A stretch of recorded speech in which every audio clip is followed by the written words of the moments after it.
Vendo una tarde sin siestas, sin hamaca ni ramito de violetas, sin un libro de aventuras, ni té de las 5, sin caña con pincho, sin paseo por Alameda, donde ningún novio espera. Vendo una noche de insomnio, sin luna ni estrellas, como la boca de un lobo. Vendo noche de nostalgias, de pasado triste, sin una aspirina para la neuralgia, el pañuelo de seda que seque las lágrimas. Vendo una mañana con tarde y su noche, las vendo tal cual, y si no le gustan no quiero reproches ni devoluciones. Las vendo sin más, que las quiero lejos, muy lejos del mar.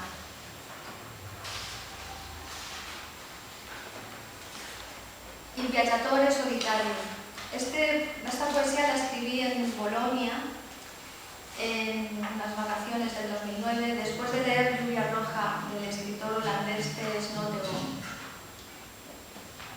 Il viaggiatore solitario no se somete a la tiranía del tiempo, marcha sin equipaje ni reloj. Proseguirá su ruta, la que inició hace ya tantos años. Conocerá sitios nuevos y volverá a pasar por lugares que dejaron en él un pozo extraño de felicidad. Lo que anima a seguir viajando al viaggiatore solitario es volver a esos lugares, aunque en algunos aún no haya estado. Quizá busca un recuerdo, una pintura, un paisaje, una persona. Quizá es solo un poema o un gemido, un gélido día leyó en su habitación.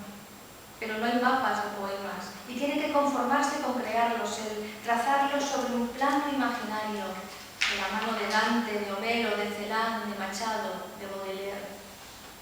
El susurro de los versos en una voz cálida también puede animarle a seguir sus pasos que marcan como un reloj los segundos en una calle solitaria, mientras reflexiona y paladea el silencio que otros poetas anhelan.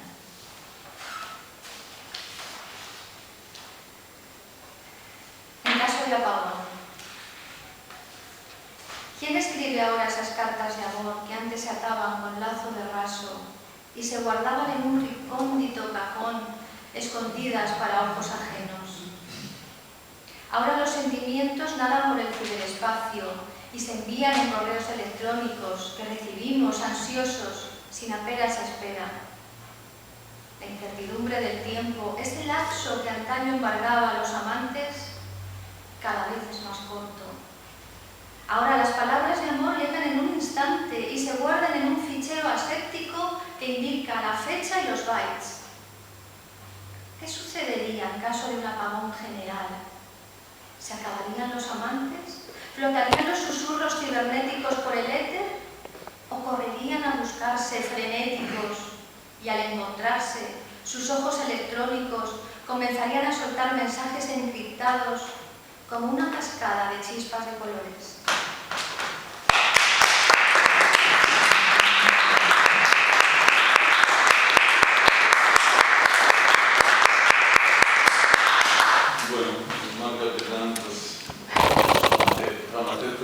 Estaban en su grupo manejadas y siguen manejadas, vamos, desde hace ya siglos, milenios si queréis. Y eso quiere decir que, bueno, pues las ganas de aprender pues no se disipan, ¿no? Pero están ahí, y está ahí pues la vida. Entre los relatos, pues siempre, pues yo me doy cuenta de que hay pues, algo importante, que es ponerse en el lugar del otro. Es decir, están marcando la alteridad, están marcando la otredad. A veces tomamos la postura esta egocéntrica, incluso progresista, de nada más pensar que es nuestro mundo y los demás pues no es difícil ponerse en el lugar del otro. Yo creo que hablaremos un poquito más tarde, cuando se hable del debate, de este tema de la otredad en la literatura. Y bueno, pues darte las gracias por venir. Vamos a pasar a la siguiente ponente. Estamos en un territorio de formación y tenemos una ponente. Bueno, pues Carmen, cuando quieras. Pues yo es que solamente tengo 4 poemas, hablo de ellos es muy poquito, no me voy a cansar. Estupendo.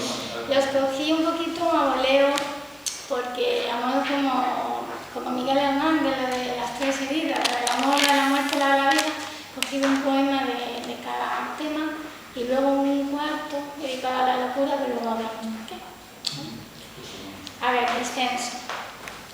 He bajado a los lomos tristes del río, donde los solitarios sueños de la ciudad cabalgan como asesinos de luz sobre las desvencijadas y frías orillas. He visto los torpes pedazos de vida horadados por el tormento del agua. He manoseado una locura vieja, he pisoteado una mirada. He presentido el aroma intenso que refulgía mezclado con miedo desde el interior de las cloacas. He conocido los gélidos huecos de piedra donde las lágrimas hablan y el lenguaje se convierte en voz de estercolero, y en voz de alcantarilla, y en voz de rata. He pisado cada pedazo de estrella dormida colgando del puente. He desenraizado una montaña. He descendido a la margen más turbia del río para habitar la ciudad en la sombra. He contado por cientos los lodos heridos de sangre, los lodos heridos de lágrimas, los lodos heridos de la vergüenza y del miedo. He devaneado en madejas de líquenes los torpes gritos truncados, pegados como turbia entraña al suelo. He descoyuntado de raíz un árbol seco, partido de dolor sobre su propio corazón sin dueño.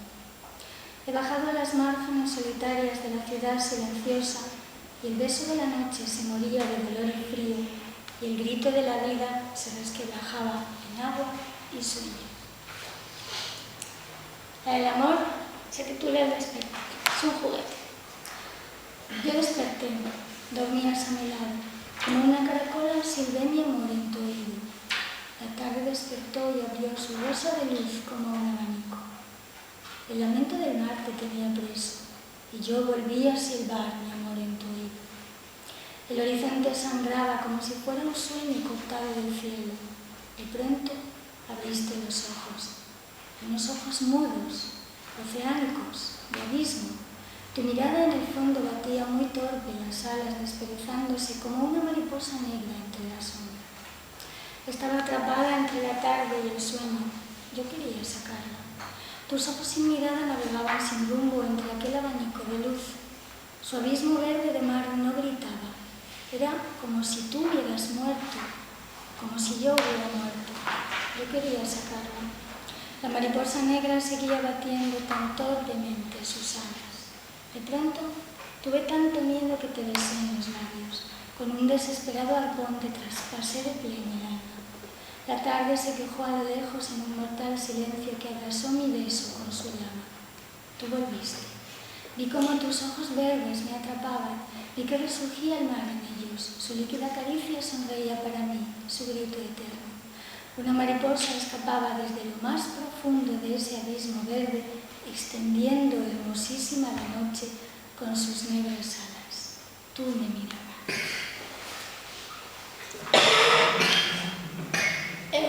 La locura se titula De la melancolía.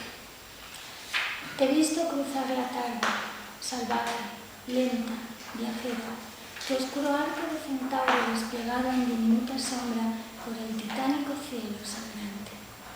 Sesgando vas con la cuchilla negra de tus alas el horizonte azul y el rojo del crepúsculo para al final posar tu lánguida mirada sobre la cenicienta sombra de la noche. La noche. Allí te quedarás escondida, herida de penumbra, tus tristes ojos aferrados al oscuro fondo donde una mancha negra crece y crece hasta el abismo.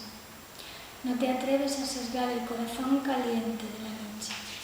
Solamente llegas y me miras, te bañas en la herida de mi llanto, te quedas a mis pies agazapada, revoloteando dulcemente entre mis cosas, sobre todos mis sueños marchitos, sobre todo el dolor heredado, sobre la margen ardiente del negro más absoluto, te he visto desnuda, confusa, temblando, arrastrando contigo el alma herida de la noche, sin saber qué hacer con ella.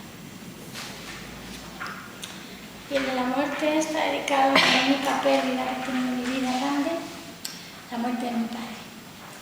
Te quedarás sollozando como sollozan los ríos cuando desbordan su canto de nacimiento en las cumbres, como sollozan los sauces cuando se inclinan al agua para besar en solemne y perpetuo cortejo el cristal de su alma. Te quedarás en mi piel y en mis lágrimas, te quedarás en latido y en beso, te quedarás adherido al doliente destello con el que el crepúsculo lanza su amargo grito de adiós engarzado en la llama. Te quedarás, palpitante de amor, sobre las muertas violetas, entre las horas perdidas, bajo las nubes repletas, deshilachado por siempre en belleza y enigma, como un radiante despertar de invierno o de primavera. Te quedarás, como se queda en torno el aire abrasado por la hoguera. Te quedarás dormido, como un recuerdo triste que navega solo, y arrastrarás contigo tus palabras frescas, tus recuerdos dulces, tu voz reinando sobre enmarañadas brumas que aún murmuran por ti. Te anunciarás reapareciendo en los objetos que dejaste y a los que arrancaste el alma, en aquellos que olvidaste en un cajón bajo los tristes universos diminutos que aún palpitan acariciados por ti. Te quedarás desde el ceñido gris de tu ropa desierta, desde tu pelo de algodón clavado en la perpetua manta, desde aquella última lágrima silenciosa y furtiva que corrió a refugiarse caliente en tu almohada, desde el rincón al que dejaste mudo, desde el espejo que asomado a tu tristeza penetró tu alma. Te quedarás colgado de tu propia esencia, tu dulce sombra volátil tornando desde el absoluto.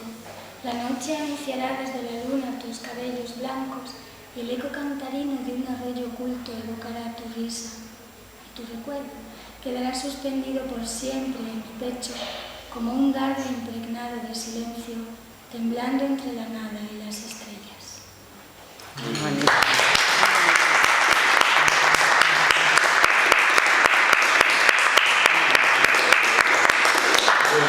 En lugar de establecer el editor y encontrar sus poesías, no sé, pues has utilizado la primera o la segunda persona, a veces, otras veces pues hemos utilizado la tercera persona, una voz en off, otros habéis utilizado esa voz en off, como si de una película se tratase ya de inspirar haciendo relato sin meterse dentro. Sin embargo, vamos, en tu caso yo te he visto aquí un poco involucrada en el sentido de ser parte de la poesía, no solamente como creadora, sino como algunos pasajes que han ocurrido, han acontecido en tu vida y que tú los quieres reseñar de esa forma poética. Y bueno, pues esta es una de las cosas con la que podemos hacer, iniciar el debate. Hasta qué punto el autor pues tiene que verse involucrado en historias personales desde sus textos, o sea, si el propio vida un texto, o si el autor más debe ser un creador en el sentido de invención, inventárselo todo, mentir mucho. Mentir está muy bien, yo creo. Así que bueno, esa no es la primera historia que podemos abarcar. Vamos a ver si podemos comentar sobre eso o sobre lo que es. Yo lanzo esa pregunta. O sea, ¿hasta qué punto el autor debe de involucrarse personalmente como vivencias suyas o debe distanciarse completamente, inventándose las historias que no tengan que ver nada con su vida, sino, o sea, quedarse como un extraño dentro de su propia escritura, que debe ser un extraño? ¿Qué te parece? ¿Me podrías decir tú, por ejemplo, Santiago, qué piensas del asunto? ¿Tú te sientes muy involucrado en tu historia como observador de esa pareja? ¿Estabas ahí observando, no? No, para nada, vamos, yo me invento todos los personajes. Lo que pasa es que yo creo que al final, siempre, sobre todo en una narración larga, acabas describiéndote en parte, pero a través de otros personajes, pero yo creo que alguien que cuenta lo que le ha ocurrido realmente pues es aburrido. O sea, la vida de todos nosotros al final tampoco es interesante conocer. Propiamente lo más importante es el diálogo con el lector. Entonces es como una especie de striptease, ¿no? Con el lector de proposarle cosas para que él pueda imaginarse otras y jugar con él. Yo no creo que mi vida, me tengo que decir que la vida de cada uno de nosotros puede ser tan interesante como para crear una buena literaria. La clave es la imaginación y la observación. Bueno, puede haber diversas opiniones, ¿no? A lo mejor. Yo pienso que son muy válidas las dos opciones, totalmente. Allí, Se pues, puede crear desde uno mismo algo que merezca la pena, imaginar otra cosa que merezca la pena, o que no merezca la pena en ninguno de los dos casos, pero a mí me parece que las dos, y creo que además cualquier escritor en algún momento está en su obra.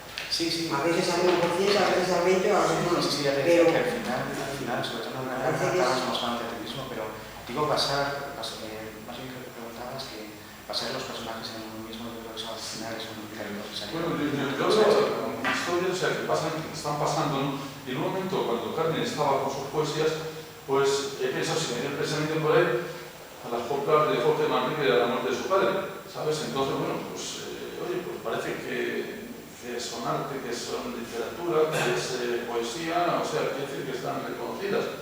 Y sin embargo está enseñando una vivencia propia, no es de otra persona. Claro, sin embargo, pues yo veo que los que se inventan pues, la política, los libros y eso, pues también. O sea, a mí me parece que todo es válido. Es decir, vamos, que hay una amplia gama de historias entre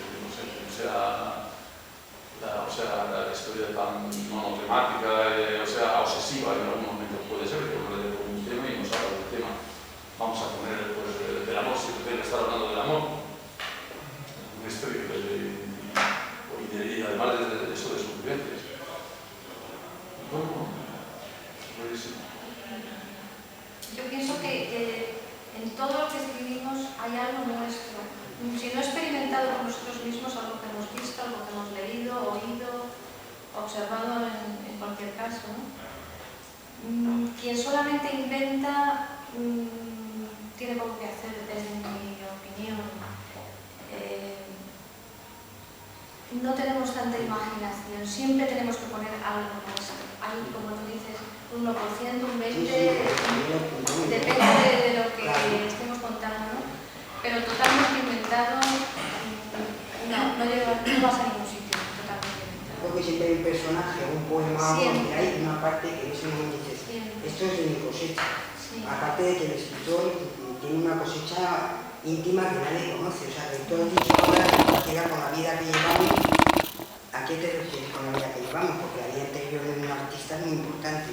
Entonces, en un momento dado, es un personaje, pero tú dentro tienes algo que le das vida a ese personaje, y es importante. Y si no tienes nada, entonces difícilmente creo que puedas escribir. Si no tienes nada que puedas aportar a un poema o a un personaje, yo creo, bueno, esa es mi opinión, que me puedo estar equivocando, pero creo que los personajes tienes que trabajarlos, crearlos, jugar con el lector. Por supuesto que al final puedes algo de tu parte que todos tenemos una vida interior, pero yo, las personas que he conocido que obsesivamente se enfocan en sus escritos, que continuamente están dando vueltas a sí mismo, normalmente no producen cosas de calidad. Con el por ejemplo, el poema maravilloso que ha citado ahora, de la muerte de su padre, es otra cosa completamente diferente. Estoy pensando en gente que escribe y que los personajes son el mismo o ella misma. Eso estoy de acuerdo contigo, yo no digo eso, por supuesto, yo no digo que el personaje seas tú mismo, pero que aportes a un personaje imaginario parte tuya, que esa mezcla, y además todos lo hacemos. Claro, que tú escribas tu vida como un acto literario me parecería absurdo, ¿no? Eso está claro, estoy de acuerdo contigo. Bueno, Pedro, ¿y tú qué opinas? ¿Tú te quedas sin leer? Porque el tema es complejo, porque por una parte está la redacción y por otra la imaginación y la técnica también, ¿no? Todo arte tiene un componente ahí que no es una sola... Es complejo, el arte no es sencillo, uno puede escribir bien y tener una imaginación lamentable. Y al revés también. Uno puede dibujar muy bien y no sé, es muy complejo, creo. Independientemente de que la escritura, pensar en un personaje, no tiene que... Puede escribir mal y dibujar bien el personaje, y al revés también. Puedes dibujar bien el personaje y escribir lamentablemente mal, y luego estudiar escritura para escribir bien. Puede hacerse. Son dos cosas diferentes. Si uno escribe mal o bien, no lo hace relación a una especie de formación técnica. Uno no escribe bien porque le viene del cielo. No crees Escribir eso. bien tiene una... No crees eso. ¿Eh? No crees que sin técnica se puede escribir bien. Creo que no. Para nada. Yo sí. Semántica.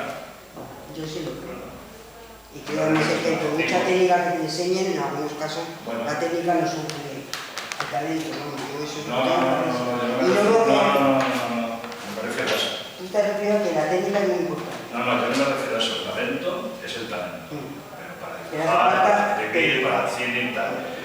Pero escribir bien es importante. Entonces a veces es un adjetivo que el verbo usas. Eso no tiene que ver con el talento de ningún tipo, ni el de la escritura, ni el de las emociones, ni el de dibujar un personaje. No tiene nada que ver. O escribes bien o mal. Pero con técnicos sin ella. Sin ella yo creo que es complicado. Pues yo creo que Pues Yo creo que es más complicado que con ella con mucha técnica, hay gente que tiene técnica pero no escribe bien, y al revés, gente que no, nadie le enseña a escribir y escribe bien, yo creo, vamos, que tengo esa idea. Lo que no es fácil es escribir bien sin ella. No será fácil, pero en caso. No es fácil, hombre, claro. No, Claro claro que que no es hay, fácil, no. por supuesto que no es fácil, pero no sé, la técnica supongo que ayuda, pero a mí no es fundamental. Aquí tenemos el tema debate que es, o sea, ¿tenemos musa o no aparece la musa? Quiero decir que tenemos por una parte el taller de literatura, el taller de escritura, ¿no? Donde la gente se lo está trabajando y bueno, ahí pues la gente tiene su taller. Y por otra parte está la inspiración, la música. Aparece o vas y hace enseguida pues un relato brutalmente poético. Entonces, es el debate que siempre hemos tenido, y a lo mejor es una componente de las dos partes, que hace falta trabajar un poco y también hace falta tener un poco de inspiración para poderte lanzar al ruedo, para poder escribir. Si viene la inspiración a la musa, porque estás por ahí bailando, estás trabajando, no hace para nada, entonces tienes que estar trabajando. Bueno, no debemos de trabajar de lo que te has explicado. Te has explicado por eso de los nenúfares, ¿no? Claro, decía, bueno, en vez de como si fuera una poesía sobre el amor, una poesía intimista, de llegada, de, en fin, de acariciadora. Bueno, ¿te fijaste entonces desde que te dijo eso? No de la manera que no sí, dice sí, un poco sí, porque lo llevé al taller. No parece Como que una de las versiones que me dices que habla pues Rimbaud es un buen poeta, es un gran y habla de los nenúfares. Esta noche nosotros tenemos que crear, tenemos que inventar. Y entonces, bueno, pues no hay palabras prohibidas en la poesía y se pueden utilizar todas las palabras que queramos. O sea, si se utiliza nenúfar, se utiliza no, se utiliza. La forma es de cómo lo estés diciendo. Entonces, bueno, nosotros en el taller damos vueltas a las cosas, que ponemos blanco, luego ponemos negro. Ah, me has puesto blanco, pues pon negro a ver qué tal. Y queda mejor con negro que con blanco. O sea, no es que no escribimos todo seguido, se trabaja en las historias y en todo. O sea, no nos sale la primera. Pero vamos a ver, yo voy a hacer aquí de abogado del diablo, ¿no? Y voy a retirar poetas. Este abogado del diablo surgió de otra persona que no está aquí, que es el invitado y no está. Y bueno, la versión de abogado del diablo, digo, bueno, pero ¿no pensáis un poco que la poesía es algo de hace no sé cuántos siglos y que ya es una historia desfasada completamente, que la poesía ya no tiene razón de ser? Pero hay que avanzar también en los tiempos, en la forma narrativa. Quizá hay que hacer otro tipo de poesía, quizá hay que...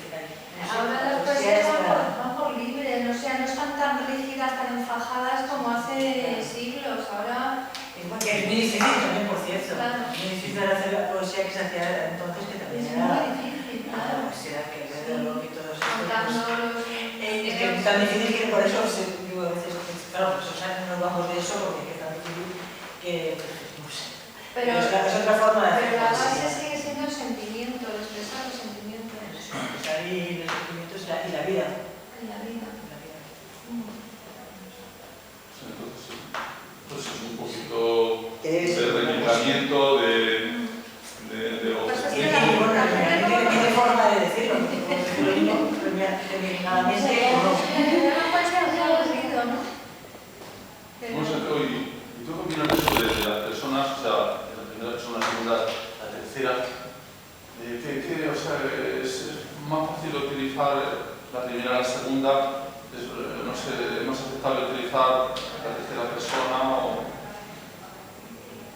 referirse como tenemos a nosotros, que no se ha visto aquí, la primera persona del singular, nosotros hay un bloque, en vez de yo, está un poco gastado el yo. Yo creo que depende muchísimo del ambiente que quieras crear en la narración y sobre todo puedes utilizar distintas técnicas, quizás dependiendo del carácter que quieras dar. Yo creo que no puede cerrarte en una u otra opción. Te hablo de prosa porque yo no escribo poesía, ¿no? Me dejé maravillado, no soy capaz de eso. Entonces, pero en prosa yo creo que tienes que tener ciertas posibilidades, distintas opciones. Puede venirte bien en un momento que es el personaje que está dirigiéndose y mirándose a sí mismo, en otras ocasiones un narrador muy distinto. Yo creo que no hay receta, a mí me parece que no hay receta, sino distintas posibilidades de...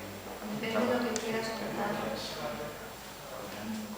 Es que esto es una herramienta, la literatura es como una herramienta, entonces da igual, lo que se trata es de motivar al lector, lo que queremos es transmitir un mensaje, sea poesía, sea narrativa, sea teatro, que no es el caso, sea lo que sea, estamos transmitiendo un mensaje, entonces ¿cómo lo hagamos? Pues depende, esto es como cualquier otro oficio, depende de lo que quieras conseguir. Pero la pregunta es, ¿el poeta escribe para el lector? Yo creo que no, ninguno. Sí. Sí. Sí, dime cuál. Yo sí, yo. Yo no escribo solo para oírme yo y escucharme, yo quiero transmitir un mensaje. Menos tú, ninguno. Y eso no también. Uno más, escribe para el lector. El primero escribes para ti mismo. Entonces eso es ya... O sea, te doy la razón a la conclusión. ¿Y en narrativa sí? ¿Los que escriben narrativa crees que escriben Narrativa, escribes para desahogarte, luego si te leen o te premian, pues... La narrativa también la narrativa es más difícil es menos egocéntrica que la poesía. Pero también yo creo que uno escribe para sí mismo y pinta y hace lo que quiere para sí mismo. Una expresión para... Cristina es egoísta. Se la Eso no... de mismo. Sí, es un desahogo. Y lo que escribes, lo que pintas y lo que... Si no mola y no lo quiere, pues puta madre. Pues eso, si te leen y te premian, pues están contentos mucho mejor, ¿no? Pero primero escribes para Yo creo que no. ¿No?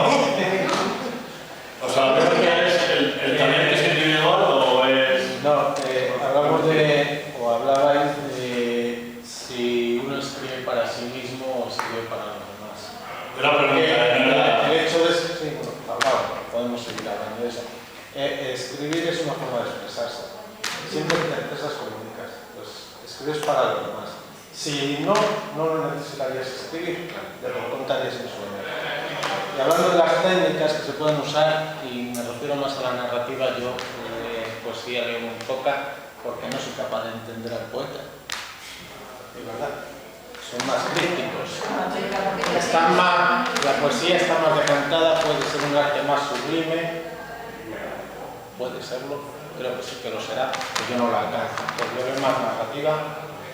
Y hablando, preguntándote aquí, a la hora de elegir, es bueno tener las técnicas distintas, a la hora de elegir la técnica y la forma, el vehículo por el que quieres expresar la historia, cuando ya la tienes en la cabeza, prima lo que tú ves, el vehículo que tú ves en el que mejor encaja esa historia o en el que mejor encaja la forma de expresar la que tú tienes, o la capacidad que le puedes dar según los lectores que pueden tener. Un ejemplo concreto. Yo creo que leer una segunda persona es bastante complicado. O sea, puedes leer un cuento corto, un relato corto, un microrrelato, una novela en segunda persona, pero un tocho de 700 páginas en segunda persona creo que no tendría más de 2 lectores en el mundo. me parece a mí. Si tú crees que es el vehículo más adecuado, ¿lo harías o harías alguna concesión? Quiero decir, prima, que los demás puedan leer y entender lo que quieres tú transmitir en tu comunicación, o te encerrarías y dirías, es mi historia, yo la quiero contar así y ahí está, me vale con eso. Parto, como ya lo he dicho, que creo que el hecho de escribir es querer comunicar. Yo lo entiendo así o yo lo vivo así. Claro, es que Entonces te pregunto. Lo importante es el lector, para mí lo importante es el lector. No que le facilites la vida para que quede completamente más claro, pero siempre cuando estás escribiendo tienes que ponerte, yo por lo menos procuro hacerlo, otra cosa es que lo consiga, ponerte en el lugar de la persona que lo está leyendo, de cómo está construyendo la historia al leer eso, de qué me está dando para que construya la historia. Entonces, creo que en el momento en el que pierdes esa reflexión, las cosas pueden no salirte bien. O sea, si estás encerrado en ti mismo, creo que luego no te queda mucho. Me refiero a una novela, por ejemplo. En un relato es diferente. O sea, pero en una novela, en el momento que estás perdiendo la visión de la persona que está leyendo, es lo más difícil además de escribir. Yo creo que tan difícil como escribir es poderte imaginar qué es lo que sabe una persona cuando está leyendo ese libro. Pero claro, tú lo ves desde una perspectiva distinta que lo que veías tú mismo cuando leías el estilo, o al revés, ¿no? Entonces, en el momento que crees eso, creo que la novela no te sale bien. Por ello, el precio que lo pongas tan más caro que lo puede leer cualquiera. Es lo que hace mucha gente para vender más libros. Pero sí, dar las pistas para que se pueda construir una historia con interés y con capacidad de imaginar, de que el lector pueda realizar su imaginación a partir de lo que tú organizas. Ya, pero perdona, ¿cómo te puedes imaginar tú qué tipo de lector va a leer tu obra? Lo normal es que tú inventes tu obra sin pensar en ningún lector y luego llegar al lector que encaje con tu obra. Pero escribir una novela pensando en el lector, en qué lector, ¿cuántos tipos de lectores puede haber? Estoy de acuerdo. Estoy de acuerdo. Yo preguntarle si tiene un tipo de lector. Pero tienes un tipo de lector entonces, estoy de acuerdo con lo que dice. Que si un lector, un tipo de lector que como que... Miles tipos de lectores. Estamos hablando de arte. Es como, por ejemplo, un cuadro. ¿Un pintor creéis que también pinta para sí mismo? Yo creo que sí. Yo creo que sí. Yo creo que el artista hace la cosa. Es que el arte es una cosa que tú quieres llegar a algo. Porque si no, por ejemplo, en nuestro caso en la literatura escribiríamos una carta y ya está. O escribirías todo seguido en un papel y ya está, ya te has desahogado. Y no que cuando nosotros retocamos, yo también escribo narrativa y retoco. Y porque pienso en que quiero llegar a alguien, quiero llegar al otro. Porque si no, lo que me salieron sin más. Yo no escribo pensando en ¿Pero quién es el otro? Claro, y no Quiero transmitir el mensaje. Pero ¿quién escribe el mensaje? A lo mejor retocas y resulta que el lector que tenías sin retocar ya fastidia porque al retocar vas a corrector. Es que pensamientos. a mí para mí el lector es una cosa abstracta. O sea, yo jamás escribiré nada pensando qué lector voy a tener, yo qué sé. Ya saldrá el lector y a lo largo que te diga a lo mejor, hombre, pues mira, he llegado a tu obra, porque bien. Pero pensar en quién te va a leer, poniendo poesía, me parece impensable. Yo estoy un poco de acuerdo contigo porque, por ejemplo, ahora en este momento que está leyendo, está transmitiendo y entonces pues creo que es la pura satisfacción de uno mismo en que puede transmitir algo. Porque, bueno, yo en primer lugar, claro, estoy oyendo, yo escribo, pero escribo cosas técnicas, o sea, pum, pum, pum. Hoy, por ejemplo, me han publicado un artículo. La situación de las importaciones de cereales con el acuerdo de Ucrania, o sea que, pero es pum, pum, pum.